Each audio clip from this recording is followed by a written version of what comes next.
What I'm about to describe is my personal account of an accident that happened about 6 years ago in Utah. If you're from the area, you might have heard about it on the local news. For whatever reason, it never made national headlines. One of my theories being that a massive political scandal was happening at the time and it got overshadowed, but I don't have an explanation. It's as if the world simply brushed it off and continued on.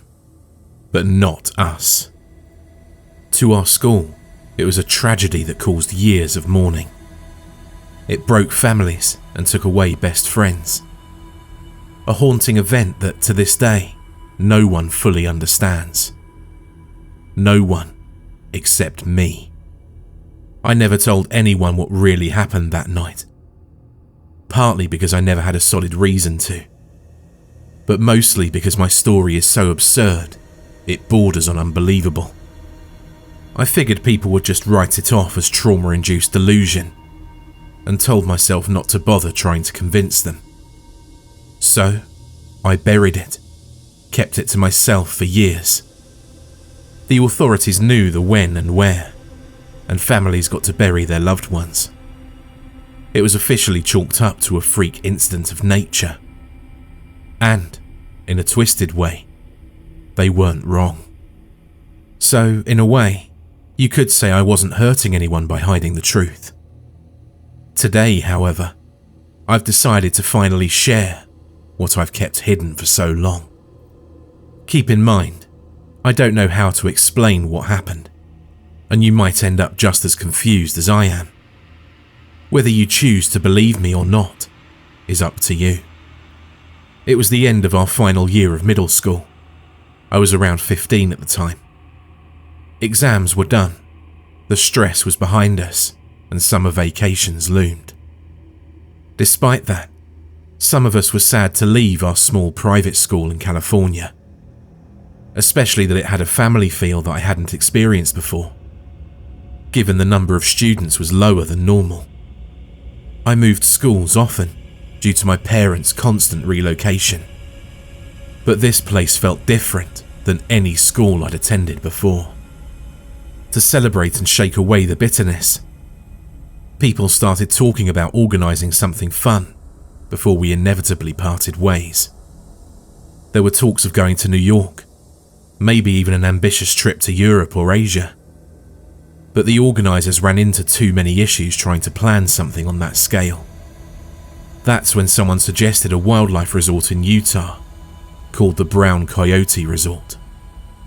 It wasn't as exciting as the other options, but it felt safe, easy to organise, and a chance to spend time in nature. Something us city kids could really use.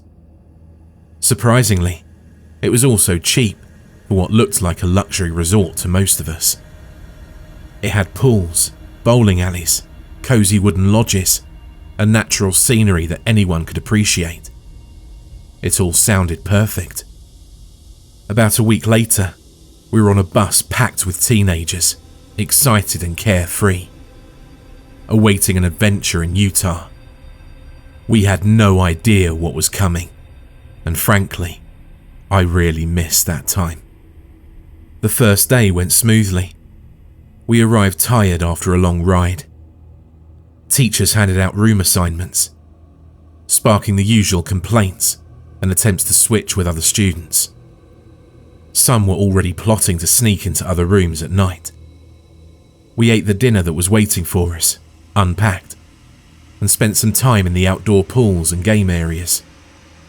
I was playing volleyball in the pool with a few other students and 2 teachers, one for each team. We weren't allowed to use a real ball because our caretakers feared we'd break windows or hurt other guests, so we used a beach ball instead. I was exhausted after a long day and eventually got out to dry off. Just then, someone hit the ball too hard, and a gust of wind carried the air-filled object beyond the resort's fence, towards the woods. Since I was already dry and outside the pool, everyone nagged me to get it. I hopped the fence and looked for the ball. I saw it near a small cabin, probably rented by other guests. I picked it up and was about to return, when something caught my eye deep in the woods. A pair of glowing eyes stared back at me from the darkness. I jumped and squinted my eyes, trying to make sure I wasn't just seeing things. I couldn't make out what it was exactly. The figure seemed roughly human-sized, but the thick darkness skewed my efforts to determine its size. The only detail I could really make out was it was bipedal and stood completely still, as if studying my every move. "Did you fall asleep out there?" someone yelled, snapping me out of my trance. I was about to head back to the resort, but turned to face the woods one last time. The eyes were gone. That night, some guys in my room schemed to sneak into the girls' room on the other side of our hallway and brainstormed a plan on how not to get caught. I was too tired to entertain it and decided to just call it a day. My friends called me a killjoy for it. Still, my mind kept circling back to what I saw. Was it just a reflection? A hallucination? An animal? At that point, I wasn't entirely sure. Eventually, exhaustion won over, and I drifted off to sleep. On day 2, we were forced to sit through a lecture about local wildlife from one of the seemingly sleep-deprived guides. Of course, even weeks before graduation, our school needed an excuse to make this trip educational in the dullest and most uninspired way possible. After what felt like forever, finally, something interesting happened. The guide decided to show us a live feed from a nearby protected area. It was deer season, and we saw a few of them grazing around.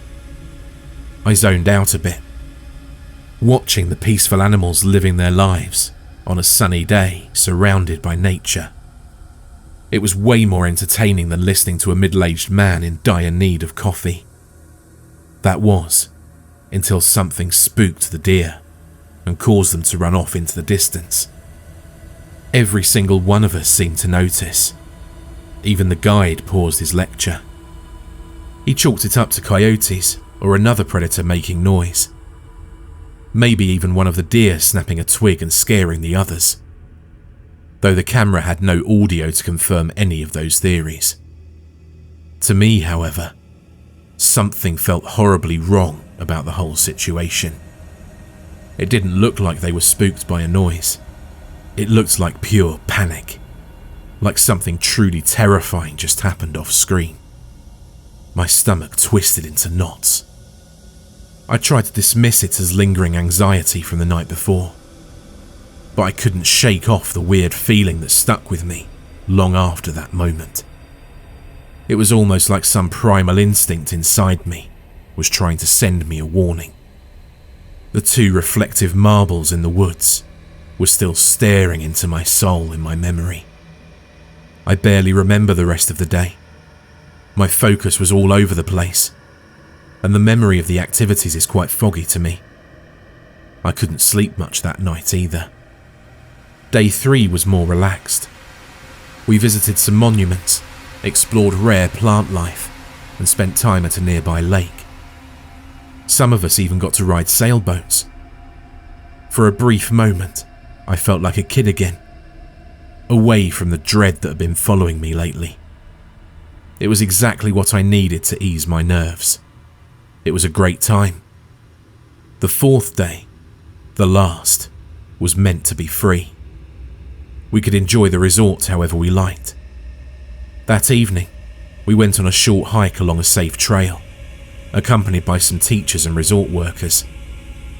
We split into 2 groups and played a game to make things a bit more fun before ending the trip. One group would write challenges on paper for the other group to find and record themselves doing.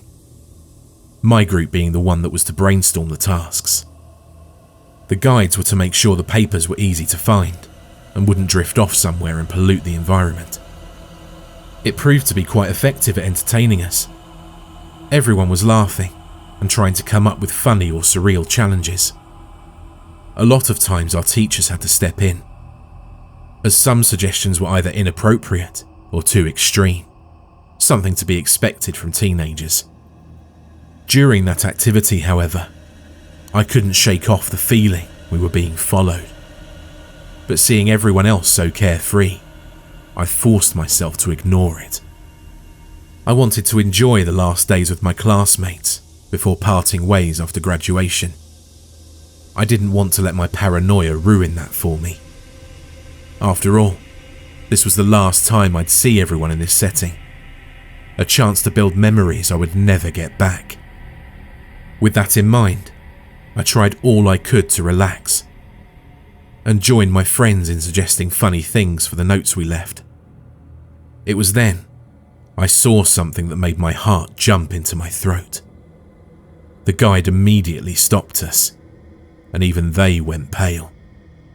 It was a corpse of a deer, lying right in the middle of the trail. To say the body was massacred would be an understatement. It had claw marks on its side, 2 of which were especially huge and deep, followed by bite marks all over its neck, with a ton of flesh ripped off. It was especially shocking, as we were told this area was free of bears and cougars, and the smaller predators in the area wouldn't have been capable of such assault. The placement of the body also felt very wrong. It was almost as if something had dragged it there on purpose, knowing we would be passing through eventually. To add salt to the wound, one of our teachers received a phone call that changed the entire tone of the event. 2 of our classmates from Group 2 had gone missing. They were a pretty well-known couple at our school. The girl, let's call her Vanessa, was a big adrenaline junkie, and the 2 of them were known for being irresponsible. It was easy to imagine her convincing her boyfriend to sneak off somewhere once the guides weren't looking. Idiotic, but completely on brand for them. Given all the developments, the staff decided to call the game off and head back to the resort. Police and rescue teams were contacted. Some of us were allowed to help search the safer areas, while trained professionals searched deeper into the woods. I joined the search for a while. We called their names, used flashlights. They brought in police dogs and even helicopters, but the hours ticked by with no results. Eventually, some of us, including me, grew too exhausted to continue, and we were escorted back to the Brown Coyotes. Back inside, I sat in a room with a few other kids. Only one teacher and the receptionist were around. We were mostly unsupervised and still scared, but also oddly carefree in the way that only tired, traumatized teens can be. We used the moment to play games and stay up late despite everything. It was our last attempt to salvage something from this trip. We talked about what might have happened to them. Some mentioned the deer corpse. Others said they felt a presence following them during the hike. It seemed like I wasn't the only one who had that gut feeling. Still, I stayed quiet. By 1 a.m, I'd had enough. The entire situation didn't mix well with the anxiety I'd been feeling since day 1.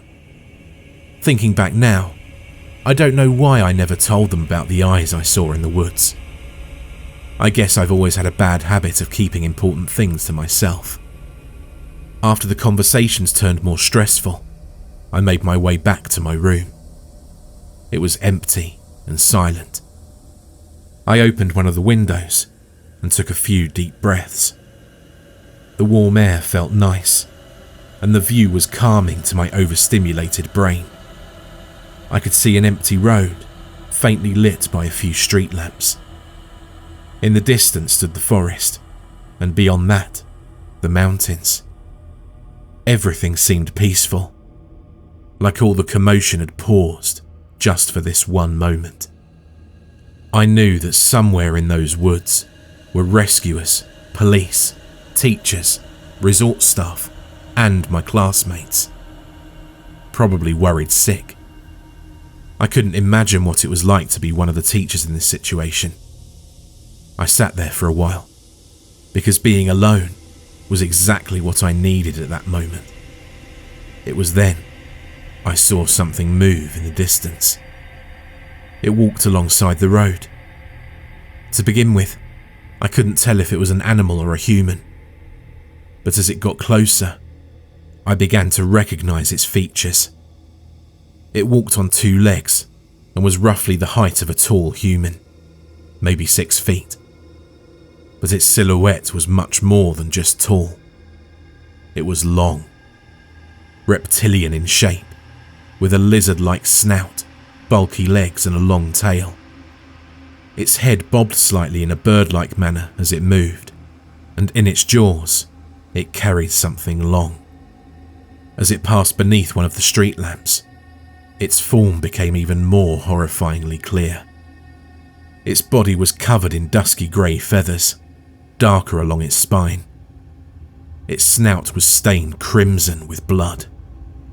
Its arms ended in 3 razor-sharp claws, and long feathers along its forearms gave the illusion of wings. Its powerful legs ended in talons, each foot featuring one massive raised and hooked claw. It looked sharper than a kitchen knife. In its partly open jaws, I saw a set of glistening teeth, gripping a human leg, dressed in ripped light denim jeans.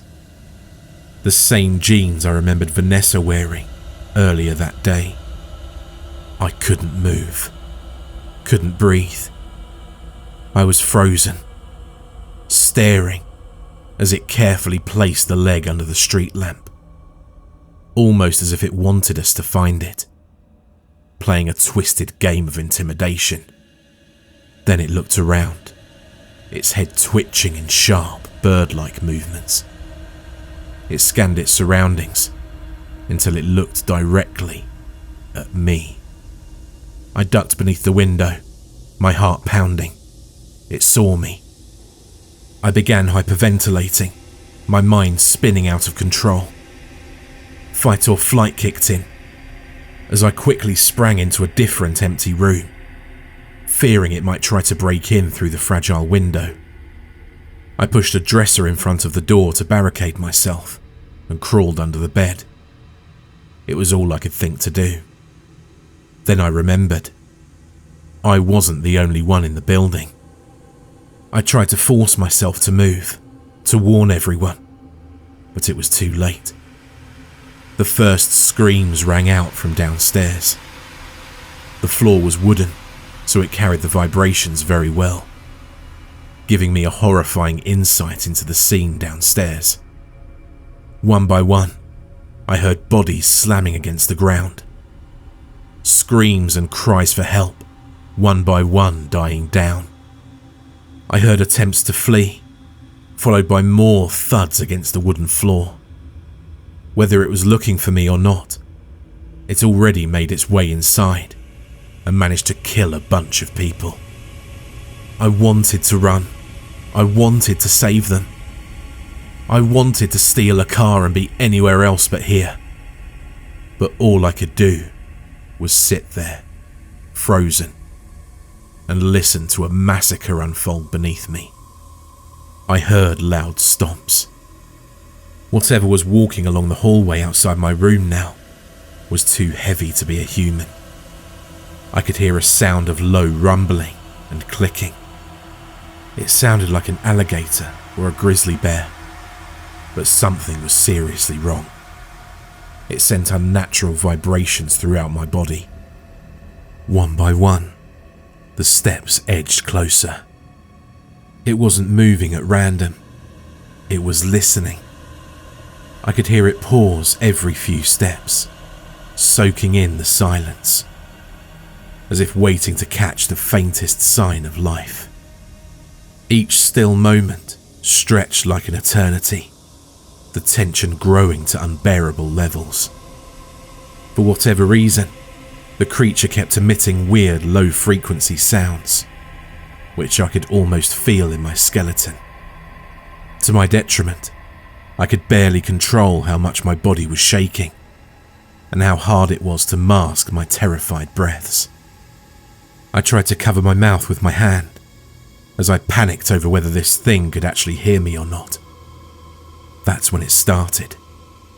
The scratches. I could feel my heart pounding so hard it threatened to jump out of my chest, while the razor-sharp claws of my pursuer began studying the entrance to my room. It knew where I was and was now trying to figure out how to get inside, how to get to me. I heard the door handle go down slowly, as the only thing blocking them was the dresser.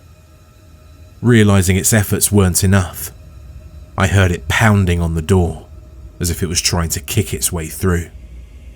A loud slam, followed by another. I was convinced I was reaching my final moments alive. My life flashed in front of my eyes as I heard the monster pounding on the door. I wasn't ready to die. Not like this. As it seemed the doors might give in soon, out of nowhere, another scream could be heard. It seemed like one of the girls sleeping in a room near me decided to check on the noise and witnessed the monstrosity pounding on my door with force. I heard an attempt to run, followed by quick, heavy steps, and then a loud slam against the floor once again. Sounds of agony came next. There wasn't even a roar or even a growl like one would expect a monster like this to make. Just a quick and precise assault of what seemed like the definition of an apex predator. Another innocent life taken away. I could hear the girl begging for help, as the thing was likely eating her alive, pinning her against the ground with its talons. Seeing the sheer size of them, I can't even imagine the pain she must have been feeling at that moment.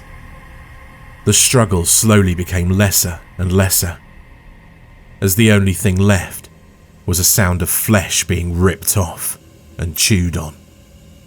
After what felt like hours, it began moving again. For whatever reason, the heavy footsteps slowly faded into the distance, until there was only silence. Shortly after that, someone opened the front door and screamed at the top of their lungs. The others were back to witness the massacre that had transpired downstairs. The monster must have realized more humans were coming back and fled. It's only thanks to that I lived to see another day. Everything after that is a blur. I remember the hospital, the questions, the numbness, the crushing weight of realization. 7 people died that night, including the missing couple. Their bodies were later found deep in the forest, unrecognizable. I could have warned someone, said something, anything, but I never did. Now, I have to live with that. The official report said it was a bear attack. They claimed a black bear wandered into the resort and felt threatened. They even speculated there might have been multiple bears, considering the body count. What a joke. But it seemed to be enough to give people closure. The Brown Coyote Resort shut down after that. Ironically, you won't find any information about it online. Thinking back, if anyone in the government knew the truth, they probably did cover it up to avoid panic. That might explain the lack of media coverage. I mean, 6 out of the 7 people who lost their lives that night were mere children. Thinking about it now, I can't believe how this managed to slip under the radar. Our school mourned. It was the worst tragedy in its history. I never left California after that. Despite everything, I graduated high school. I've avoided forests like a plague for the past 6 years. Recently, however, I was forced to find a new place to live, and I found the perfect apartment on the outskirts of my hometown. The only downside? It's in close proximity to a nearby forest. I didn't want to take it, but my poor economic situation left me with no choice. Every time I look at those trees, I feel them staring back. It could just be trauma. It most likely is. But that doesn't change one thing. The creature that killed my friends that night was intelligent enough to remember the one human it left behind.